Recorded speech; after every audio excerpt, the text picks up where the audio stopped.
Doctor बऱ्याचदा ना असं होतं की पक्षाघाताचा झटका आला हे त्या व्यक्तीलाही कळत नाही आणि तिच्या शेजारच्या व्यक्तीला सुद्धा कळत नाही.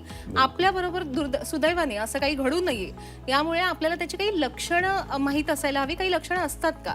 लक्षणं असतात आणि खरं म्हणजे हे फार सोपं आहे. म्हणजे पक्षाघाताचं निदान किंवा डायग्नोसिस घरीच करणं हे अतिशय सोपं आहे आणि हे का घरीच करायला पाहिजे हेही आपण नंतर बघू.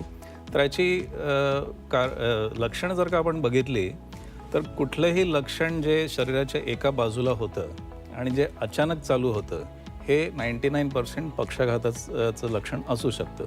उदाहरणार्थ बोलता बोलता चेहरा वाकडा होणे किंवा बोलताना जीभ जड होणे किंवा एका बाजूची विजन किंवा दिसायला कमी दिसायला लागणे, डबल दिसायला लागणे किंवा एका हातामध्ये किंवा एका पायामध्ये जडपणा येणे किंवा एका हातामध्ये किंवा एका पायामध्ये मुंग्या येणे किंवा एका बाजूला अचानक तोल जायला लागणे. तर ह्यातली कुठलीही लक्षण जर का अचानक चालू झालं मग ते 2 मिनिटात इम्प्रूव्ह का होईना पण हे अचानक चालू होणारं लक्षण आणि एका बाजूला येणारं लक्षण हे पॅरालिसिसचं लक्षण असू शकतं.